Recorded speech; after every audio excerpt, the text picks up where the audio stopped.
Cette conférence va maintenant être enregistrée. Donc, bonsoir. Aujourd'hui, on va parler de la libération des femmes en URSS dans les années 1920 et 1930.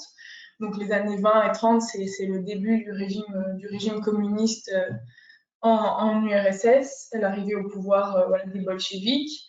C'est une période intéressante puisque au début donc, de l'URSS, on a une vision de la famille et de la femme et des relations hommes-femmes qui sont vraiment intéressantes et que j'ai envie d'évoquer aujourd'hui.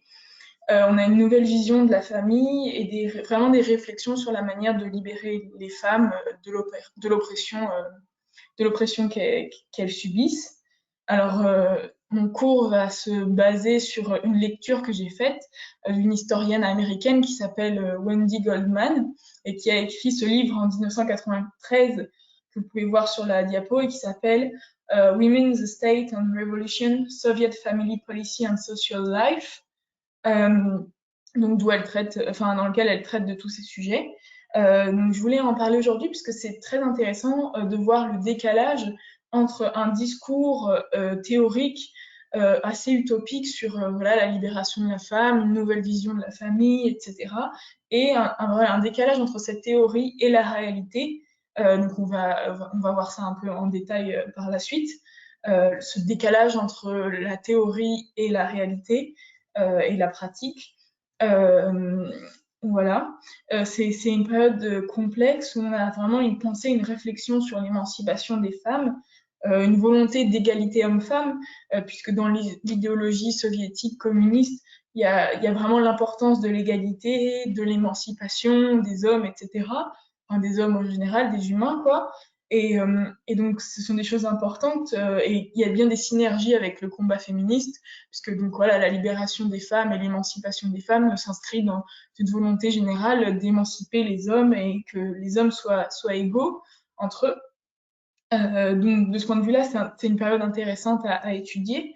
Et en même temps, il y a bien une différence entre cette pensée et comment ça va se traduire concrètement dans les faits et comment, en fait, il y a bien une libération des femmes qui est difficile, d'où le titre de ce cours.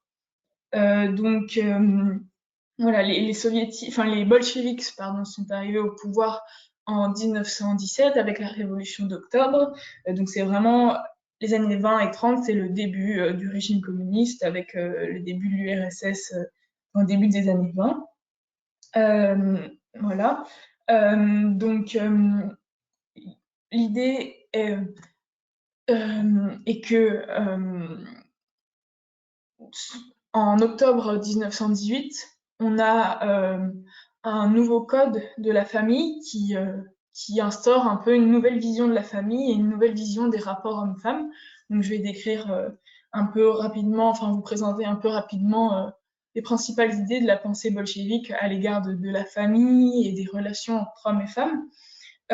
Pour les bolcheviks, seul le socialisme peut résoudre la contradiction entre le travail et la famille, puisqu'il y a cette idée que le travail domestique, qui est souvent associé donc à la sphère féminine, contraint les femmes à ne pas pouvoir travailler, elles restent dépendantes des hommes et elles ne sont pas libres puisqu'elles s'occupent donc des tâches ménagères, etc., des enfants.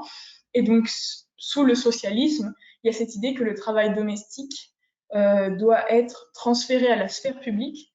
Donc l'idée, c'est que ce que font le travail des femmes à la maison doit être fait par des gens qui sont payés par l'État.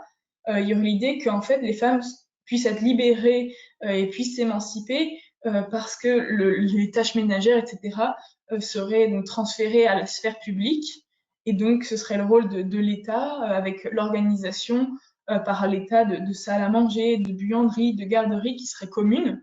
Donc en fait, on peut voir un décalage avec, par exemple, la pensée féministe moderne où on imagine une répartition des tâches ménagères entre les hommes et les femmes au sein du foyer, alors que là, c'est pas du tout ce qui est dit. L'idée, c'est plutôt de libérer les femmes en, en les dégageant de ce travail, mais le travail domestique n'est pas réparti entre hommes et femmes, mais il est vraiment l'idée serait de le transférer à l'État, à des agents de l'État, en faisant des garderies communes, des salles à manger communes, des cuisines communes. Donc voilà, l'idée serait de libérer par cette manière les femmes des travaux domestiques. Donc il y a vraiment une réflexion sur le rôle de l'État et sur le rôle de l'État et enfin le rapport entre l'État et la vie familiale. Il y a vraiment l'idée d'une implication de l'État dans ces questions familiales et dans ces questions aussi d'éducation des enfants. Il y a aussi l'idée que le mariage deviendrait superflu et qu'il y a cette utopie de l'union libre, de l'amour libre, etc., où en fait les femmes, les hommes pourraient être ensemble et ou se séparer comme ils le veulent. L'idée que l'union libre et libérée donc remplacerait le mariage. Euh, et, euh, et donc voilà, enfin, il y a cette idée que traditionnellement, la famille, c'est l'ordre, la hiérarchie, et donc il y a une volonté des socialistes et des communistes de libérer les individus de cette conception archaïque selon eux. Euh, lorsque les bolcheviks arrivent au pouvoir en 1917, les activistes et les théoriciens bolcheviks veulent une rapide transition vers un nouvel ordre social. Et donc, en fait, il y a cette idée que le nouveau régime politique, donc avènement du communisme, est équivaut à un nouvel ordre social où on déconstruit, on détruit l'ordre bourgeois. Et cet ordre social bourgeois, il est lié il est incarné par la cellule familiale et la vie familiale. Et selon les bolcheviks, cette cellule familiale contraindrait, serait synonyme de contrainte et de domination pour les femmes, qui sont donc rattachées aux travaux domestiques, qui ne sont pas, qui sont, enfin, comment dire, enfermées dans une cellule familiale où elles doivent s'occuper des enfants, où elles ne peuvent pas travailler, où elles ne sont pas dépendantes et où elles ne sont pas heureuses dans leur mariage. Voilà pour un peu schématiser. Euh, et donc, dans les théoriciens bolcheviques pensent aussi que l'éducation des enfants, en plus, donc j'ai déjà dit que le travail domestique devait être transféré à la sphère publique avec la socialisation un peu des travaux domestiques et des garderies publiques, des cuisines publiques, etc. Et il y a aussi cette idée que l'éducation des enfants doit aussi être socialisée et principalement gérée par l'État pour soulager finalement d'un poids les femmes. Donc, non seulement les travaux domestiques, mais aussi l'éducation des enfants qui doit se faire énormément par l'État. Voilà, on retrouve un peu cette idée que l'État doit élever et éduquer ses enfants. Et donc, dans cette perspective, dans ce contexte, la cellule familiale devient inutile et obsolète. Donc, il y a vraiment cette volonté de libérer et émanciper les femmes à travers la désagrégation de la famille, la disparition de l'utilité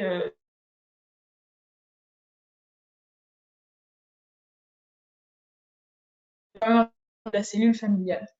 Euh, c'est intéressant puisque il a transformé le travail domestique en le rendant commun, en le socialisant, entre guillemets.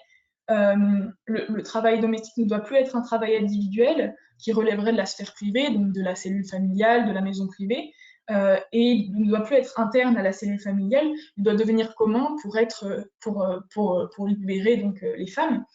Euh, voilà, la cuisine privée doit être remplacée par la salle à manger publique, etc. Donc c'est intéressant parce que on voit qu'à cette époque, voilà, dans les années début des années 20, il y a vraiment une conscience importante du fait que pour que la femme soit l'égale de l'homme, il faut qu'elle ait une indépendance économique, donc qu'elle puisse travailler comme un homme, et que pour cela, il faut qu'elle ait du temps pour travailler et qu'elle soit libérée des tâches ménagères, de l'éducation des enfants, etc. Et il y a vraiment aussi cette volonté que les relations entre hommes et femmes doivent être fondées sur un respect mutuel, sur de l'amour, et que pour cela, les hommes et les femmes doivent avoir les mêmes moyens et les mêmes conditions de vie. Et puis que pour que les relations entre hommes et femmes soient basées sur un respect mutuel, il faut que les femmes puissent participer à la vie culturelle et politique. Euh, donc ça, c'est quand même quelque chose d'important. Il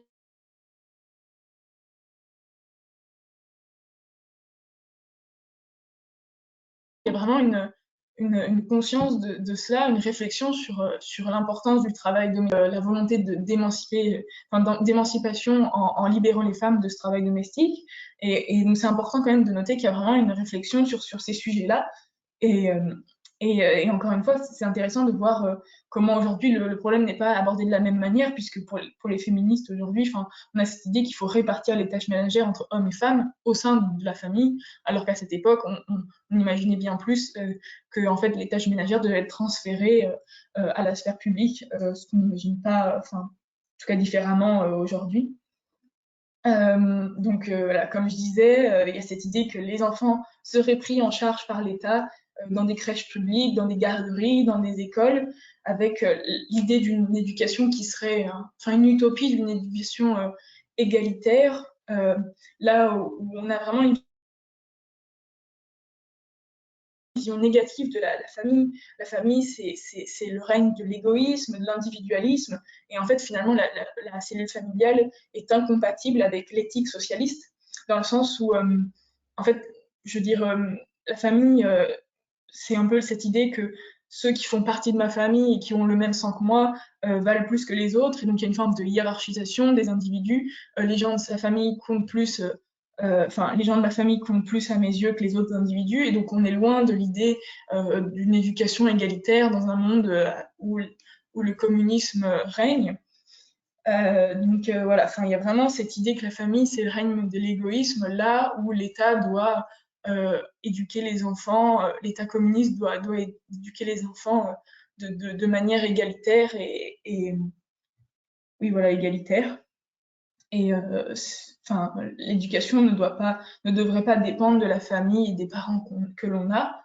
Euh, donc aussi, on peut remarquer que à quel point cette idéologie et cette pensée ne prend pas ou très peu en compte les liens affectifs qui peuvent se tisser au sein d'une famille entre les enfants et les parents, puisque c'est quand même une vision très négative de la famille et que finalement, une éducation égalitaire au sein d'un État ne peut pas remplacer les liens affectifs entre des membres d'une même famille. Donc il y a un peu voilà, enfin, les bolcheviks accordent vraiment peu d'importance aux liens émotionnels entre les parents et les enfants.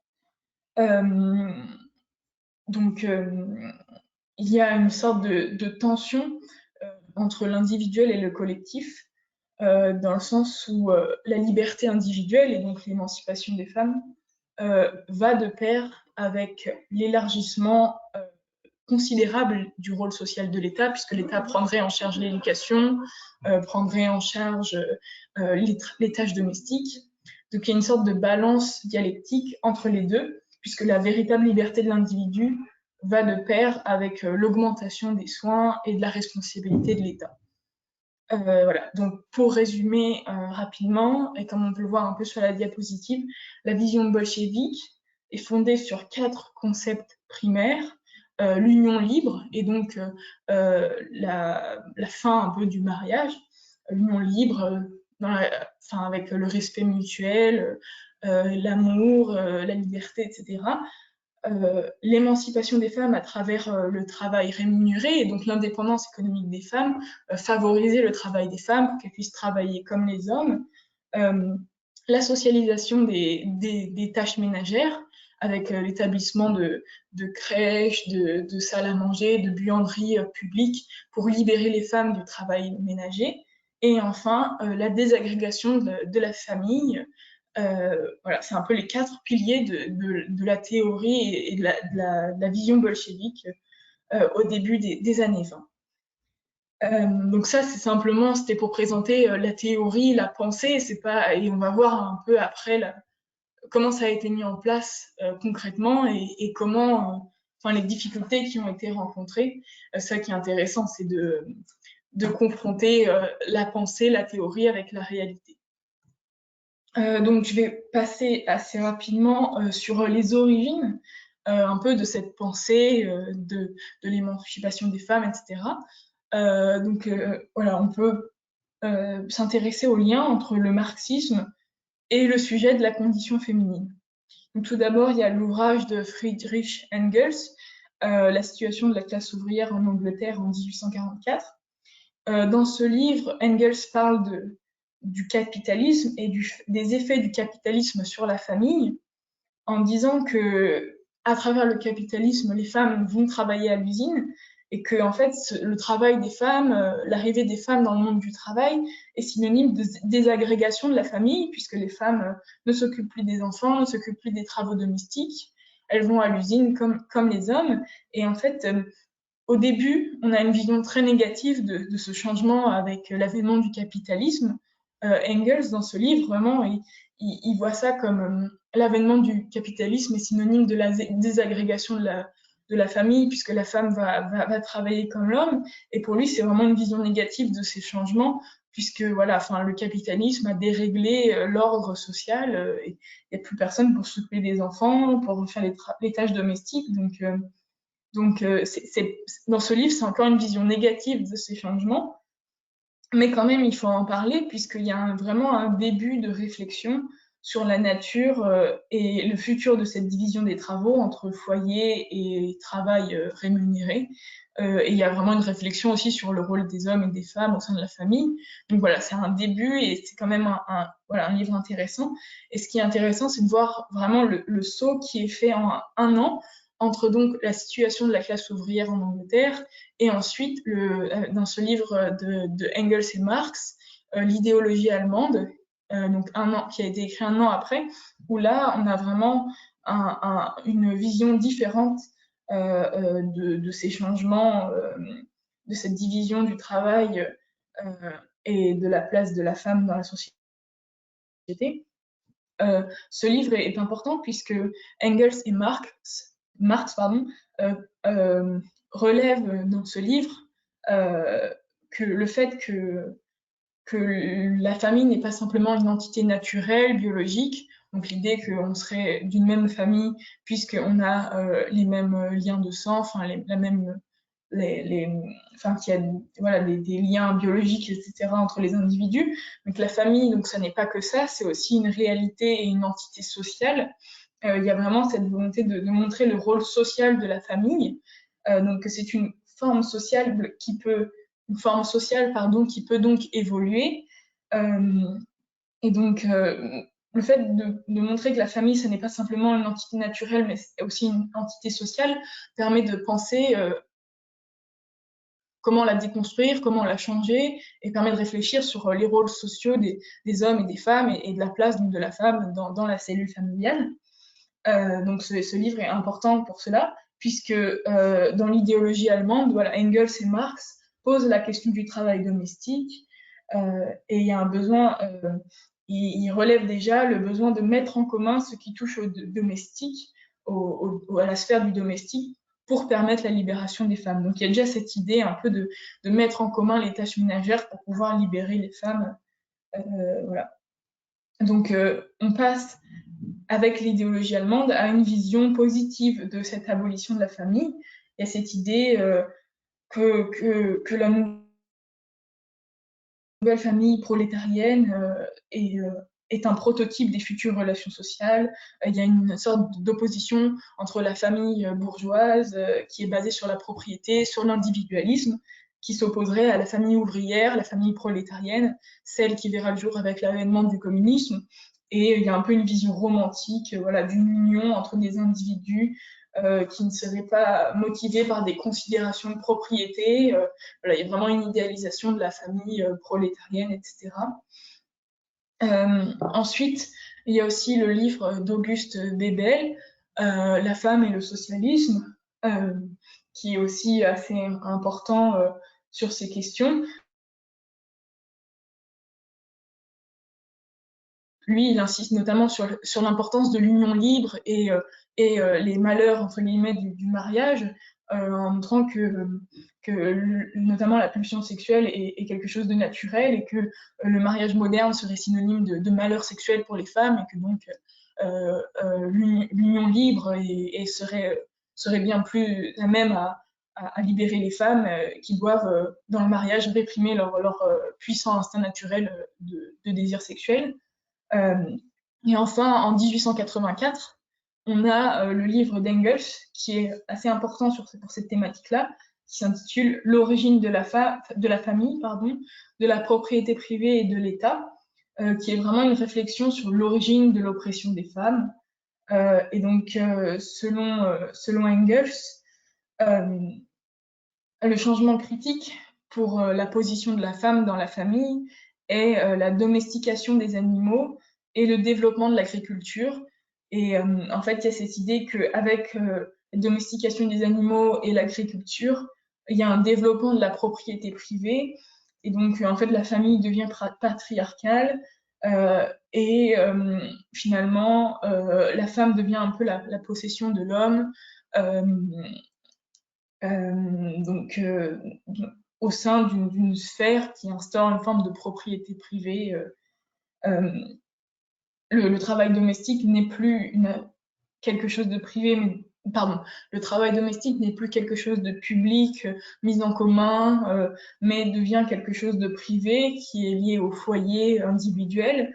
Et donc, c'est comme ça, selon lui, que la femme est devenue la servante principale de la maison. Donc voilà, c'est un ouvrage assez important sur ces questions. Donc il y a cette idée que le capitalisme, avec la révolution industrielle au XIXe siècle, a été la première possibilité de la femme de se libérer, pour les femmes de se libérer, puisqu'elles vont travailler à l'usine en tant qu'ouvrières, etc., et que du coup elles peuvent avoir une certaine forme d'indépendance économique. Mais le capitalisme, bien sûr, c'est pas du tout ce que veulent les communistes. Donc voilà, enfin le capitalisme, c'est la première possibilité de libération avec l'opportunité pour les femmes de pouvoir travailler. Mais le rôle du socialisme et du communisme, c'est de permettre réellement aux femmes de se libérer, là où le capitalisme ne pouvait pas réellement permettre l'émancipation, mais c'était la première possibilité. Voilà. Ensuite, je voulais vous parler rapidement de Clara Zetkin et Alexandra Kollontai, puisque c'est aussi des femmes, enfin des féministes importantes, des femmes politiques. Donc Clara Zetkin, elle a été une femme politique marxiste en Allemagne, et elle a repris un peu ces idées-là, héritées de Engels, Marx, Bebel, etc. Et Alexandra Kollontai, elle a été donc russe, et elle a été une femme politique importante, féministe également. Elle a créé en 1919 le Genotdel, je vais l'écrire dans le chat, Jenotdel, qui était une branche du Parti communiste qui devait s'occuper spécifiquement des questions des femmes et pour répondre aux problèmes spécifiquement liés à la condition féminine, etc. Donc ce sont des choses quand même importantes, ce sont des noms importants si après vous voulez faire des recherches un peu par vous-même. Ce sont des femmes importantes qui ont repris un peu ces idées-là. Voilà. Donc maintenant, je vais passer au code de la famille en lui-même. Donc c'est un peu justement l'aboutissement juridiquement de toutes ces idées dont je viens de parler. Voilà, là, il y a vraiment déjà un premier acte concret qui voit le jour. Donc voilà, en octobre 1918, on a un nouveau code de la famille qui est mis en place par les bolcheviks. Donc avant, ce code a pour objectif de déconstruire et de s'affranchir des lois et des codes du passé. Pour remettre rapidement en contexte, avant 1918, il était presque impossible de divorcer. Il y avait vraiment l'Église orthodoxe qui était très importante, notamment pour les questions de mariage, et la femme, en gros, devait obéissance à son mari. Voilà. Donc, assez rapidement, ce code permet l'abolition de l'illégitimité. C'est-à-dire que les enfants naturels, donc qui sont nés hors mariage, ne sont plus illégitimes, dans le sens où il y avait une différence entre les enfants nés dans un mariage et ceux nés hors mariage. Or, le Code abolit cette différence. Il n'y a plus d'illégitimité. Tous les enfants ont les mêmes droits, le même statut, qu'ils soient nés dans un mariage ou non. Donc déjà, c'est quand même une grande différence, un grand pas, ce qui permet de dissocier les concepts de mariage et de famille, puisqu'on peut créer une famille et avoir des enfants qui ont des droits sans pour autant être mariés. Donc il y a vraiment une dissociation, oui, entre les concepts de mariage et de famille à partir de ce moment. En fait, ce code, c'est vraiment la législation sur la famille qui est la plus progressive du monde à ce moment, vraiment à un caractère progressif. Il y a une abolition du statut légal inférieur de la femme. Il y a aussi une reconnaissance du statut légal du mariage civil et uniquement du mariage civil.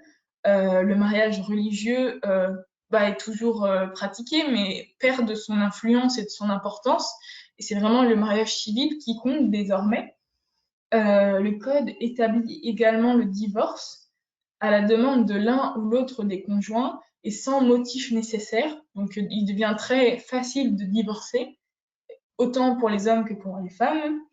Il y a également les mêmes garants de pension alimentaire pour les hommes et pour les femmes. Et enfin, il y a aussi l'interdiction de l'adoption, puisque comme je le disais en début de séance, il y a cette idée que l'État doit éduquer les enfants de manière égalitaire, etc. Donc dans cette perspective, on interdit l'adoption puisque il y a cette idée que l'État serait un meilleur tuteur pour l'orphelin qu'une famille individuelle. Voilà. Le code restreint également les devoirs et les obligations conjugales. Il n'y a pas de propriété commune entre les deux époux. Le mariage ne permet pas d'avoir une propriété commune entre époux. Voilà, donc vraiment, ce sont des innovations radicales pour l'époque, donc 1918. Aussi, il faut noter la nature transitionnelle du code. L'idée n'est pas de réussir à atteindre l'égalité par la loi. La loi n'est pas le moyen d'atteindre l'égalité, mais disons que avec le temps et avec l'avènement du communisme, il y a cette idée qu'il n'y aura plus besoin de ce code et que l'égalité sera dans les faits. Mais en gros, ce code est un premier acte, une transition vers un monde meilleur où il y aurait vraiment l'égalité entre les hommes. Voilà.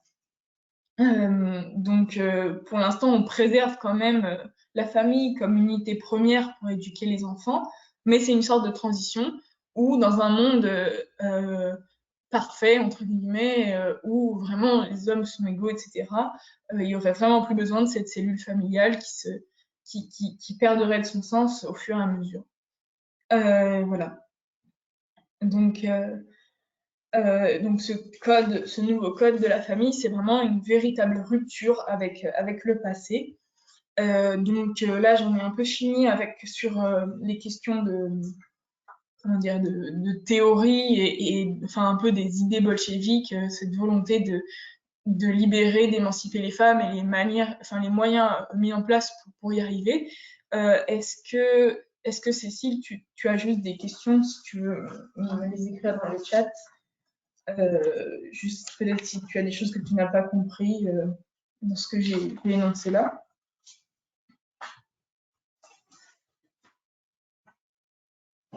Ok, super. Alors maintenant, je vais passer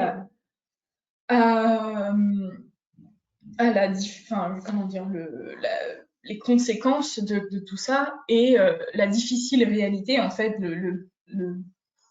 la grosse différence entre la théorie et la pratique et comment, en fait, au final, c'est assez difficile de mettre en place cette libération et cette émancipation. Donc, tout d'abord, on a ce qu'on appelle la biesprisovnost. Donc, je l'ai écrit sur la diapositive parce que c'est du russe. Donc, c'est un peu cette idée je sais pas comment vraiment le traduire, c'est l'idée un peu du sans-abrisme. En fait, finalement, ça évoque le fait que il y a des milliers d'enfants qui se retrouvent à la rue, qui errent dans la rue, qui ont, alors ces enfants, alors Bies Prisornos, ça évoque le concept même, enfin le phénomène, on va dire, et les Bies Prisorniki, donc on voit aussi écrit sur la diapo, ça évoque les enfants en question dont je parle. Donc ces enfants-là, les Bies Prisorniki, ce sont des enfants qui ont perdu soit l'un ou deux de leurs parents, qui errent dans la ville à la recherche de nourriture, ils voyagent seuls ou en bande, ils vont d'un bout à l'autre du pays, ils se rassemblent dans les foules, dans les gares et les marchés pour voler, pour mendier, ou pour même se prostituer pour survivre. Donc, en fait, ce sont des enfants qui sont livrés à eux-mêmes, qui sont plus ou moins à la rue, plus ou moins seuls et qui dorment voilà, dans la rue autour de voies ferrées, qui, qui, euh, qui essayent de vivre tant bien que mal et qui sont seuls et laissés à l'abandon, on va dire. En 1922, on a 7,5 millions d'enfants qui sont mourants et affamés en Russie. Et donc, en 1921, on a une famine, une grosse famine qui accentue vraiment ce phénomène. Il y a vraiment un lien entre l'importance des biais Prizorniki en URSS, enfin en Russie à cette époque, et, euh, et, euh, et la famine de 1921. Et donc vraiment, c'est vraiment un phénomène quand même assez important, même si le nombre de biais Prizorniki va devenir moins important dans la seconde moitié des années 20. C'est quand même un phénomène non négligeable, un phénomène qui s'accroît avec la Première Guerre mondiale, la guerre civile et la famine de 1921. Et notamment, il faut noter que dans les années 20, il y a des foyers pour enfants et des orphelinats qui ferment et en fait, il faut noter le fait que les institutions pour les enfants sont vraiment insuffisantes et inconséquentes face à la réalité. Euh, la diminution des foyers pour enfants et des garderies a fait augmenter le nombre de ces enfants qui sont à la rue, qui errent comme ça. Euh, donc il y a une forme de cercle vicieux, puisque d'un côté, il y a cette diminution des foyers. Enfin, je veux dire, soi-disant, l'État devait s'occuper des enfants, devait libérer les femmes des tâches domestiques. Mais puisque l'État ne réussit pas à jouer son rôle et que les garderies ferment, les foyers pour enfants ferment, finalement, les femmes doivent s'occuper de plus en plus de leurs enfants. Mais si les femmes s'occupent plus de leurs enfants, bah, elles ne peuvent pas travailler et donc elles restent dans le rôle qui leur a été assigné. Donc il y a une forme de cercle vicieux qui se crée. Euh, Sans garderie, sans crèche, etc. De nombreuses femmes célibataires étaient incapables de chercher du travail. Euh, Elles ne pouvaient pas subvenir aux besoins de leurs enfants. Et donc c'est pour ça que les enfants vont fuir ces foyers appauvris en se prostituant, en mendiant, enfin voilà, en arpentant les rues, etc. Euh, donc finalement la situation est bien plus difficile que ce qu'on pourrait imaginer dans un monde assez utopique où tout se passerait bien. Donc, en fait, finalement, on peut vraiment dire que l'absence de services proposés par l'État pour justement s'occuper des enfants, pour vraiment, enfin, voilà, libérer les femmes, cette absence de services oui, voilà, a miné toute tentative de libération des femmes. Et en fait, les services n'ayant pas été assez suffisants, assez conséquents, je veux dire, la réelle émancipation des femmes n'a pas pu voir le jour. Euh, les mères n'ont pas l'opportunité d'acquérir des compétences pour avoir un métier. Elles n'ont pas l'opportunité de participer à la vie publique, à la vie politique. Euh, donc, euh, donc on reste un peu dans une situation où on n'a pas vraiment une réelle émancipation. Euh, et face à ce phénomène que je viens d'évoquer, ces millions, enfin ces milliers d'enfants qui sont dans les rues, dont les parents ne peuvent pas s'occuper financièrement d'eux, finalement, en avril 1926, on voit un décret qui révise l'interdiction de l'adoption, pardon.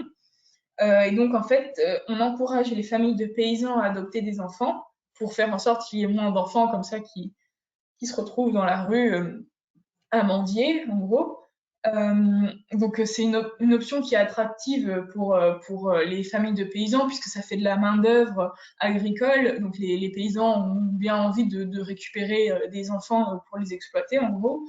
Euh, donc, euh, donc, en fait, on voit avec ce décret de 1926 qu'on est bien loin du plan initial qui visait à la socialisation de la garde d'enfants pour tout enfant dans le besoin.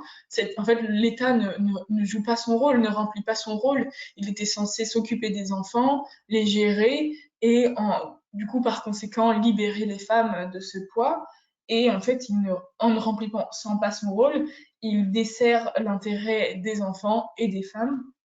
Donc voilà. Et c'est ce décret de 1926 qui révise l'interdiction de l'adoption et qui a pour conséquence le fait que des familles de paysans vont adopter des enfants, des millions, enfin là c'est 19 000 enfants qui vont être sans abri, qui vont se retrouver dans des familles de paysans en 1926.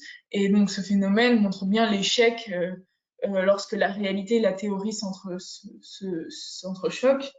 Euh, donc voilà, finalement, en fait, lorsque on voit que ce sont les familles de paysans qui vont s'occuper des enfants sans abri, en fait, on voit bien que la famille apparaît comme la seule solution. C'est la seule institution en réalité qui peut nourrir, qui peut vêtir les enfants.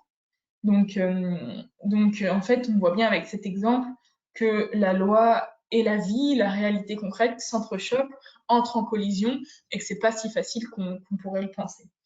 Euh, Ensuite, on peut parler de l'impossible indépendance économique des femmes, puisque en fait, euh, voilà, je vais parler du divorce. Comme je l'ai dit tout à l'heure, avec le code de 1918, il est beaucoup plus facile pour les hommes et les femmes de divorcer. Et les bolcheviks pensaient, on pourrait le penser également, enfin c'est ce qu'on pense aujourd'hui en France et dans plein d'autres pays, que la liberté de pouvoir divorcer est essentielle pour la liberté de l'individu et pour l'égalité entre hommes et femmes, etc. Et que donc le droit de divorcer est particulièrement important pour les femmes. Ça leur permet d'échapper au contrôle du mari, de la famille, etc. Et de vraiment choisir la vie que l'on mène. Mais en réalité, c'est très intéressant, en réalité, souvent pour les femmes, le mariage est une forme de protection et de survivance. Enfin, c'est-à-dire qu'il y a vraiment une dépendance vis-à-vis du salaire du mari. Et en fait, on va se rendre compte qu'avec ce code de 1918, divorcer devient de plus en plus facile et que cela n'est pas du tout favorable économiquement et en général, ce n'est pas favorable aux femmes. Euh, Puisque les femmes, alors juste, oui, après 1918, avec l'instauration de ce nouveau code, il y a vraiment beaucoup plus de divorces et de mariages en Russie. C'est là où on a une augmentation du nombre de mariages et de divorces. Euh, et l'URSS a le taux de divorce et de mariage les plus hauts en Europe au milieu des années 1920. Donc, en fait, en gros, les gens se marient et se divorcent souvent, plusieurs fois dans leur vie. Il y a encore plus de divorces dans les villes, notamment. Mais en réalité, les femmes sont souvent celles qui sont le moins employées dans les usines.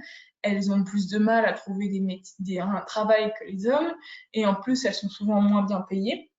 En 1921, on a l'instauration de ce qui s'appelle la NEP.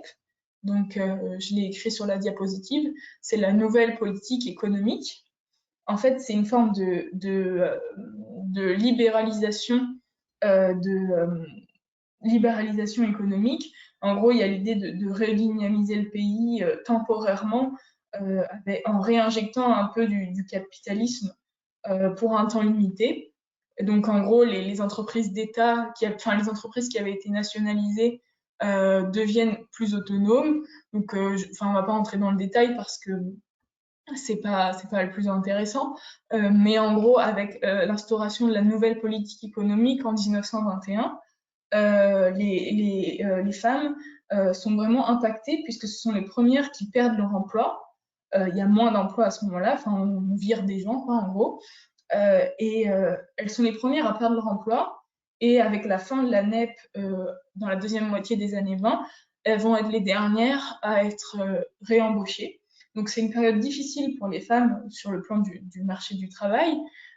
Elles vont donc voilà. Et en plus, quand elles ont un emploi, elles sont souvent moins qualifiées que les hommes, donc elles vont avoir des métiers qui sont moins bien rémunérés. Et même quand elles font des métiers qui sont qualifiés, enfin oui, voilà, qui sont qualifiés, et ben elles vont être moins bien payées que les hommes de manière générale.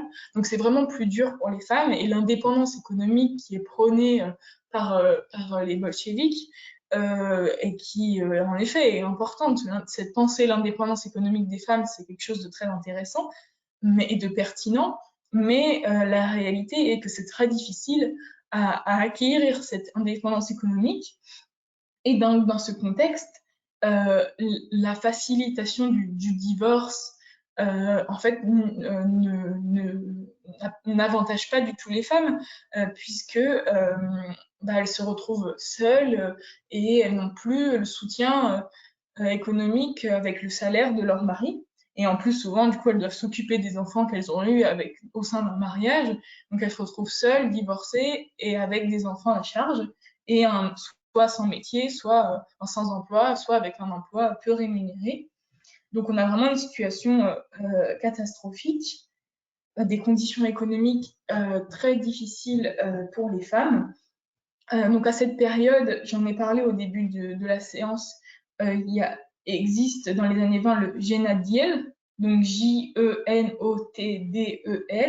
C'est un département du Parti communiste russe qui a pour but qui est chargé de l'action, des actions auprès des femmes. Donc même cette partie enfin ce Genadiel n'arrive pas n'arrive pas à changer la situation. C'est un échec. Il y a toujours de la discrimination au travail et les femmes se retrouvent toujours dans cette situation où elles n'arrivent pas à atteindre l'indépendance économique. Et en fait, voilà, le divorce a des conséquences tragiques pour les femmes au foyer ou pour les ouvrières qui sont non qualifiées et qui sont donc rémunérées, qui sont très peu rémunérées, quoi. Si le mari divorce ou abandonne la femme, elle se retrouve souvent incapable de pouvoir subvenir à ses besoins ou à ceux de son ou ses enfants. Voilà, une situation catastrophique où en fait cette union libre qui est soi-disant fondée sur le respect mutuel et sur l'égalité entre hommes et femmes et la liberté amoureuse, etc. Cette union libre et cette importance du divorce, de la pratique du divorce, devient un réel fardeau pour les femmes, là où le mariage est une forme de sécurité et de protection économique. Donc c'est un exemple assez tragique et intéressant, puisqu'on voit un réel contraste entre l'idéal socialiste de l'union libre et les conditions de vie de l'époque. Les femmes, face à cette situation où elles sont avec des enfants, elles sont peu ou pas rémunérées et elles se retrouvent souvent abandonnées par leur ex-conjoint, en fait, elles vont se vendre dans la rue. Il y a vraiment un accroissement de la prostitution au début des années 20. Il y a un accroissement des femmes qui se retrouvent à la rue, les femmes abandonnées, les femmes veuves ou encore les mères avec des enfants en bas âge tombent dans la prostitution souvent pour obtenir de l'argent. Et il y a vraiment un lien entre l'accroissement de la prostitution et le fait que les femmes sont la catégorie de personnes la plus sans emploi dans les années 20. Donc une situation très difficile pour les femmes. À titre d'exemple, en 1920, les femmes gagnent seulement 65% de ce que les hommes gagnent. Donc voilà, ça donne un peu ça illustre bien l'exemple. Donc, l'autonomie économique n'est clairement pas atteinte. Donc, voilà. En plus, donc, comme je le disais, malgré cette volonté de décharger les femmes du poids des tâches ménagères, le travail en réalité reste genré et, donc sans véritable socialisation du travail domestique, sans l'établissement de ces crèches, de ces laveries, de ces buanderies, de ces salles à manger, ces cuisines publiques, sans cette socialisation du travail domestique, l'indépendance des femmes est impossible. Et donc, par conséquent, il n'y aura pas non plus de mariage et de divorce égalitaire. Euh, et face à ces obstacles concrets à l'indépendance des femmes, on a des milliers de femmes divorcées qui se rendent au tribunal pour obtenir une pension alimentaire pour les enfants de leur ex-mari. Euh, Or, donc, la pension alimentaire signifie qu'encore une fois, c'est le salaire de l'homme et non l'État qui, soi-disant, prendrait le rôle de la cellule familiale. Donc non, ce n'est pas l'État, mais le salaire de l'homme qui prend la responsabilité de subvenir aux besoins de la femme et de l'enfant en besoin. Donc cette idée et cette importance des pensions alimentaires montrent que c'est toujours finalement l'homme qui permet de subvenir aux besoins des femmes et des enfants. Il y a toujours une dépendance économique vis-à-vis des hommes et ça montre à quel point l'État, c'est un échec pour l'État qui n'arrive pas à jouer encore une fois son rôle pour libérer les femmes. Et en fait, les femmes n'ont pas vraiment d'option pour survivre en dehors de la cellule familiale qu'il faudrait justement, enfin c'est vraiment paradoxal puisque en même temps, elles n'ont pas de moyens pour survivre en dehors de la cellule familiale et comme on l'a vu en début de séance, en fait, dans la théorie et dans la pensée bolchevique, c'est la désagrégation de cette cellule familiale qui permettrait l'émancipation des femmes. Donc, il y a vraiment un décalage et une confrontation entre la théorie et la pratique. Et je trouve ça vraiment intéressant d'étudier ce décalage entre la pensée et la réalité. Euh, donc, euh, donc voilà, on a beaucoup de femmes qui réclament des pensions alimentaires pour pouvoir réussir à subvenir aux besoins de leurs enfants. Euh, donc, on voit que un ex-conjoint doit 6 mois de pension alimentaire après le divorce. Donc, seulement 6 mois, c'est quand même très peu. Et après, cette pension, elle continue à être versée seulement si la femme est handicapée ou dans le besoin.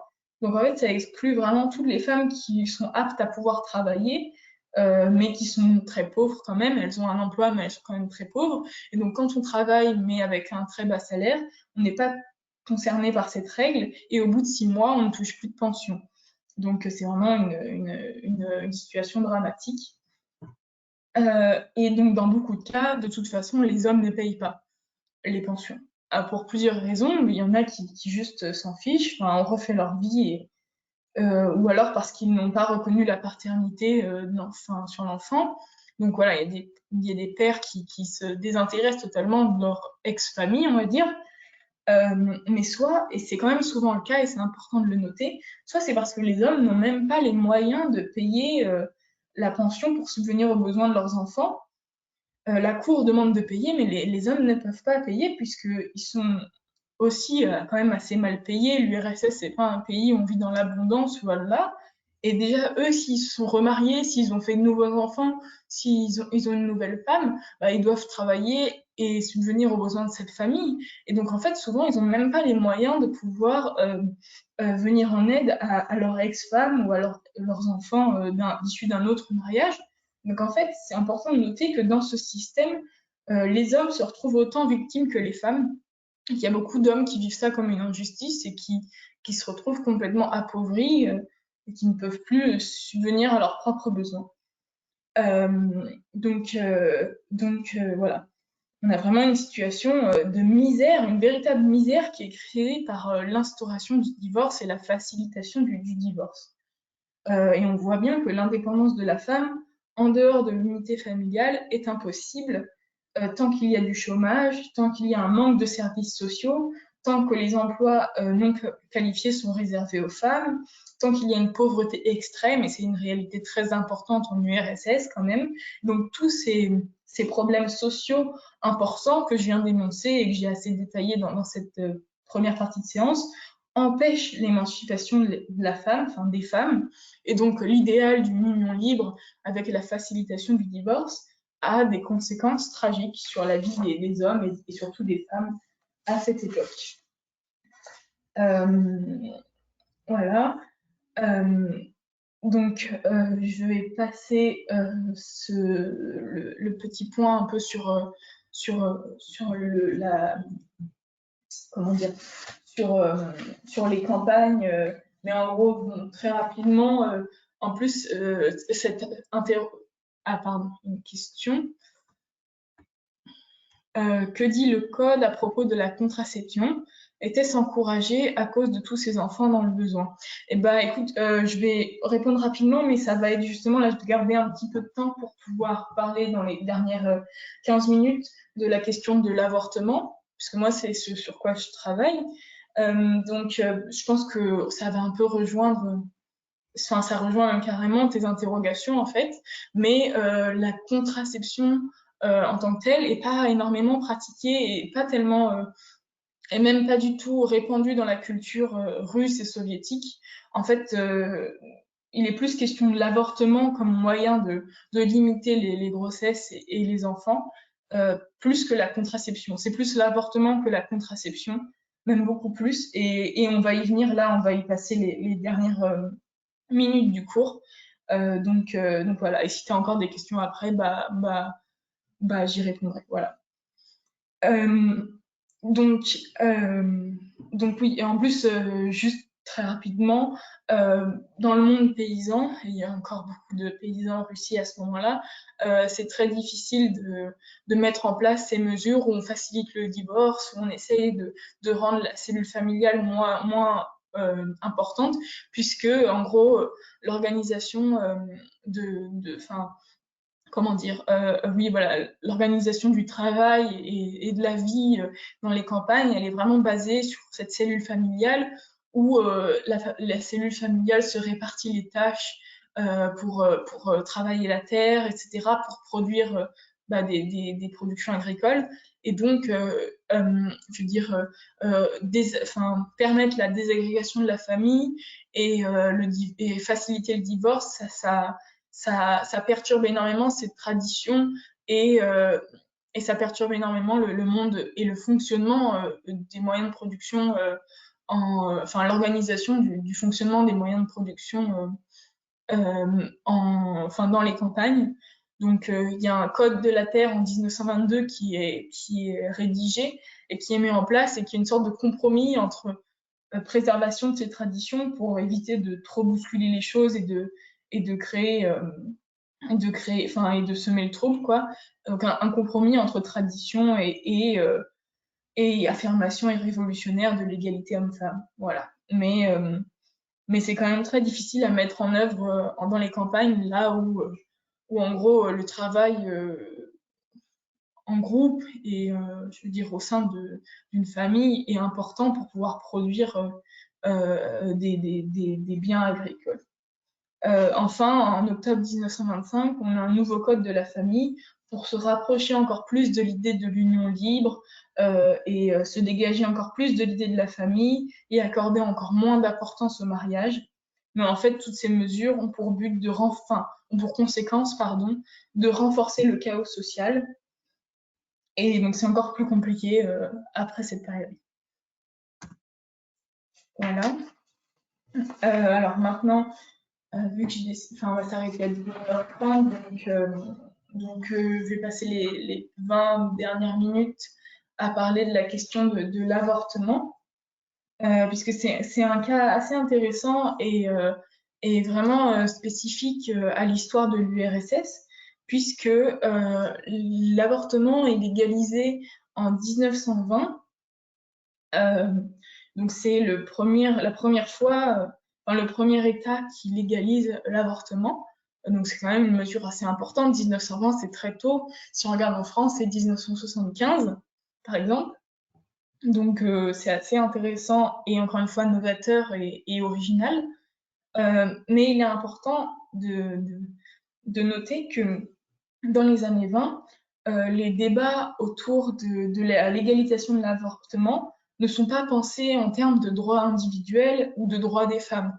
Aujourd'hui, on voit l'avortement, je veux dire en France ou dans les pays européens, comme l'affirmation de la capacité de disposer, la liberté de disposer de son propre corps, de choisir pour soi-même et d'avoir, je veux dire, voilà, de disposer de son propre corps et d'être libre, en gros, l'affirmation d'une liberté individuelle pour les femmes.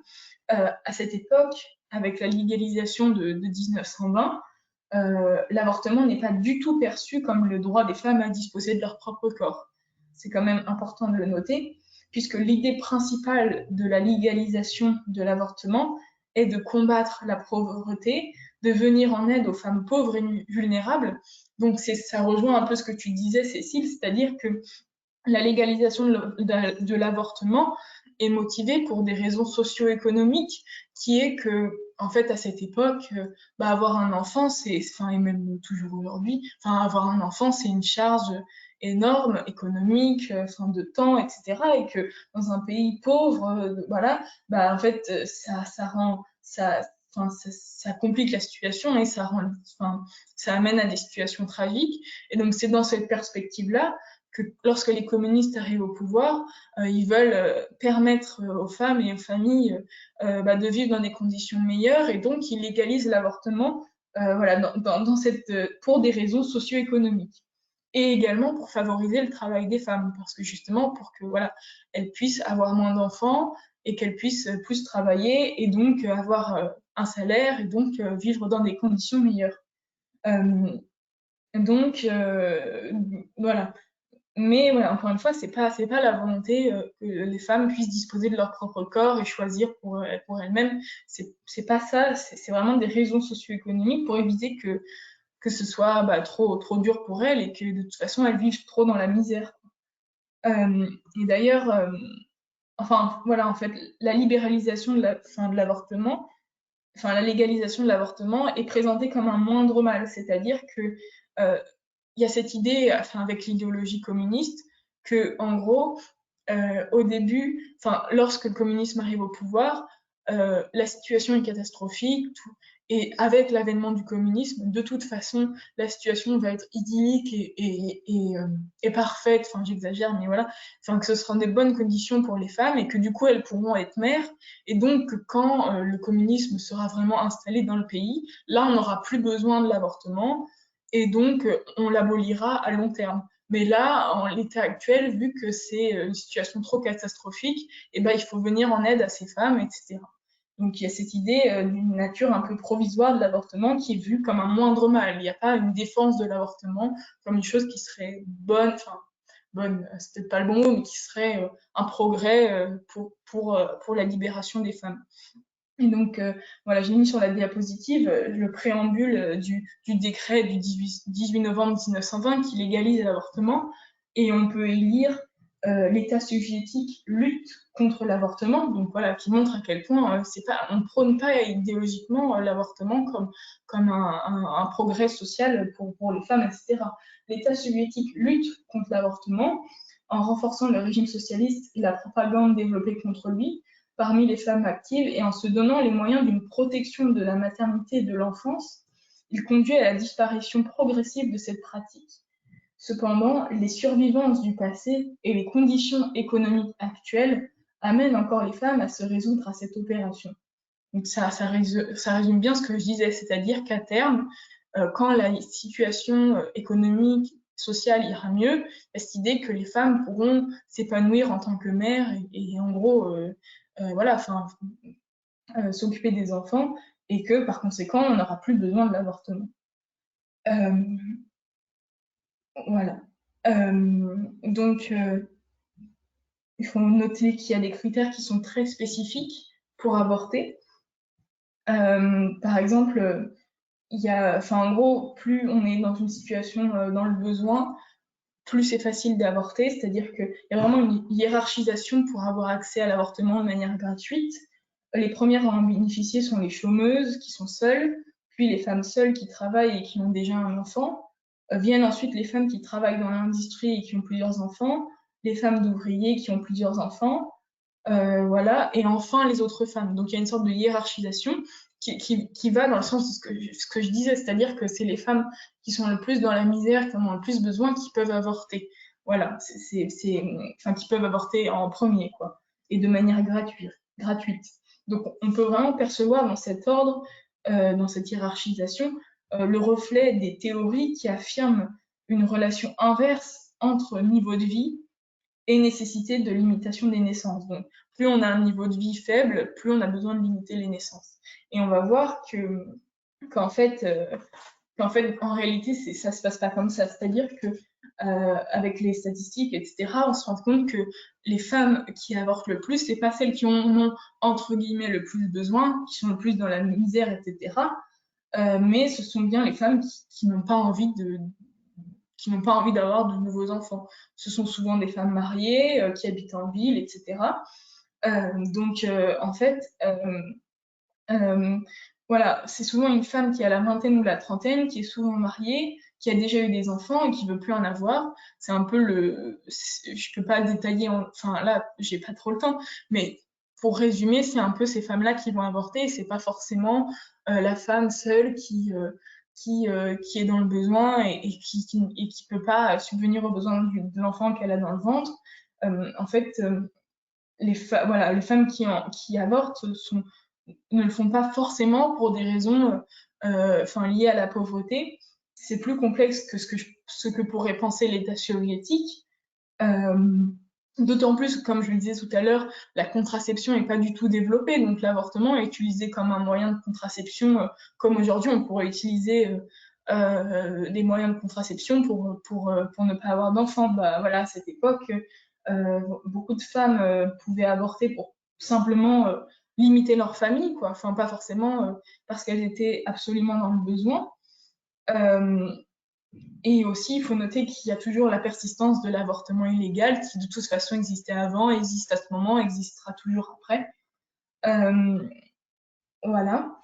Euh, et donc, en gros, on a finalement...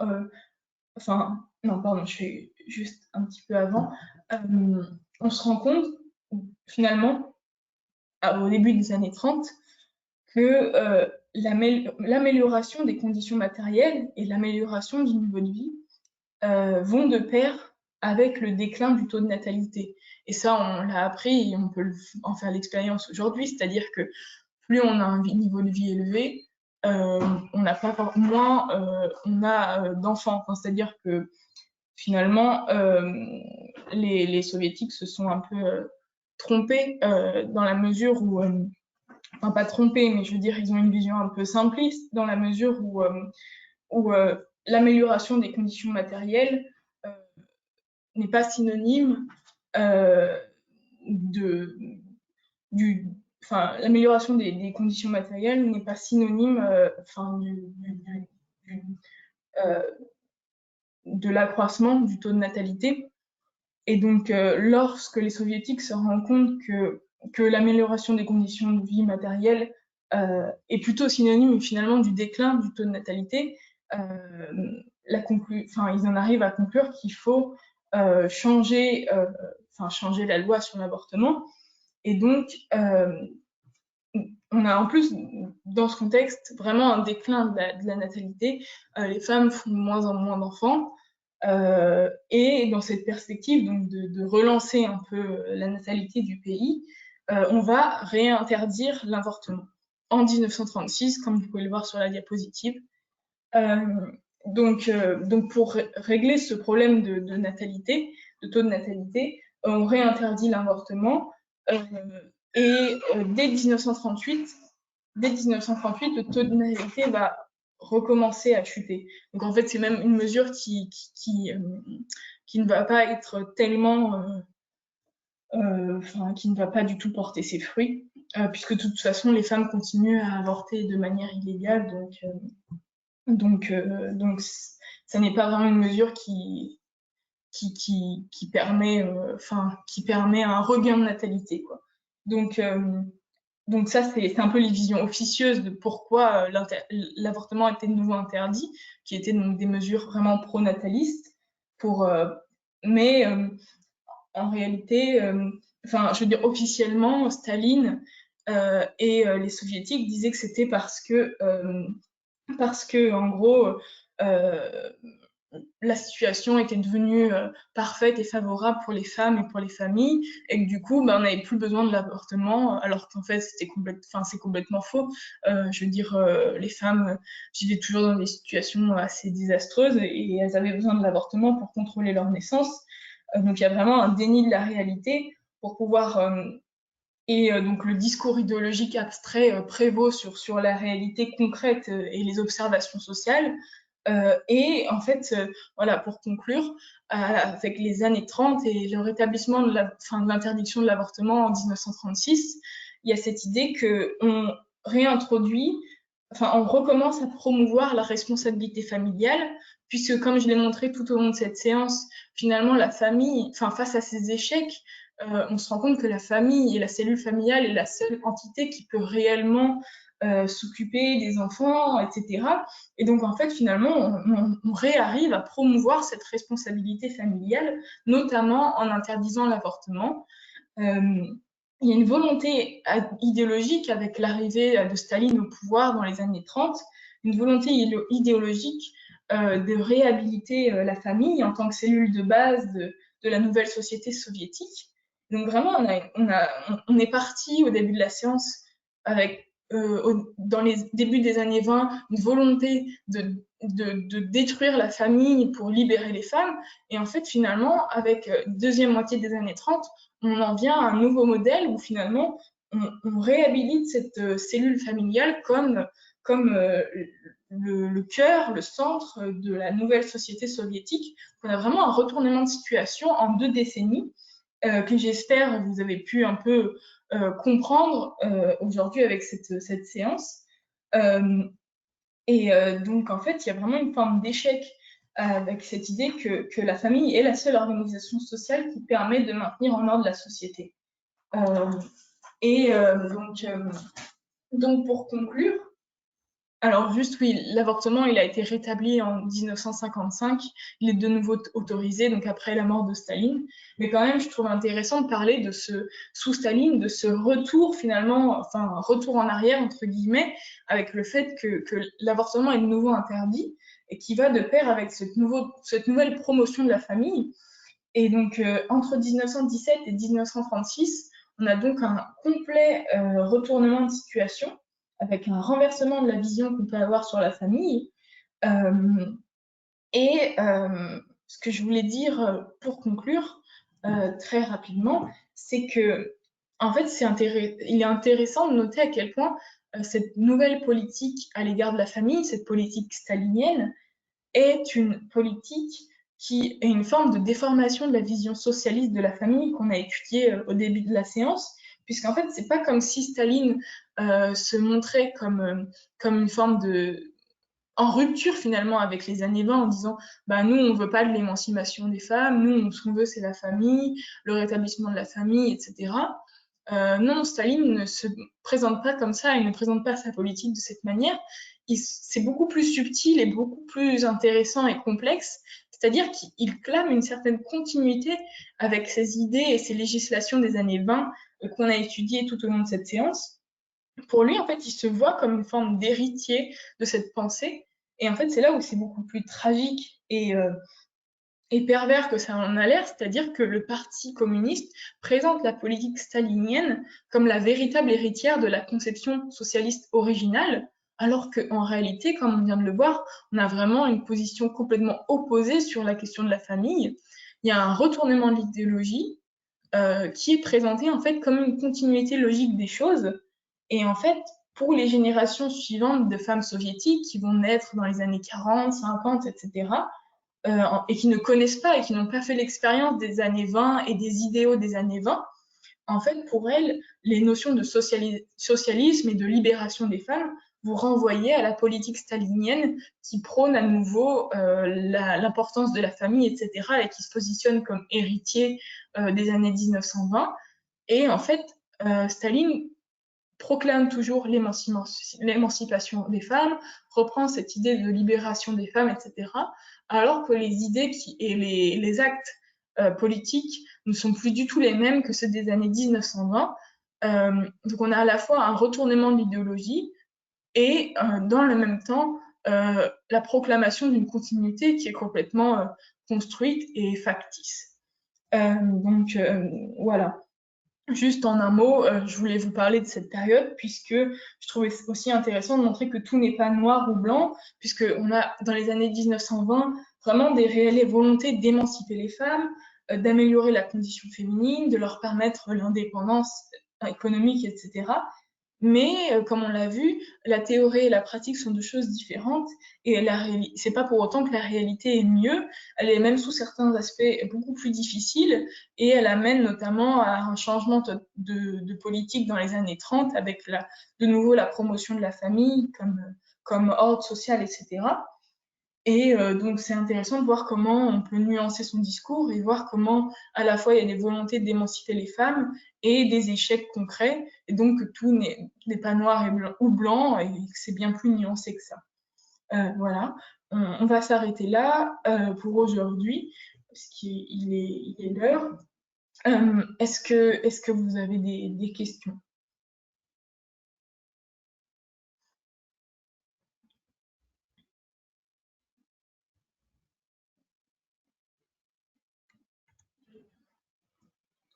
Pas de questions, ça va, tout est clair?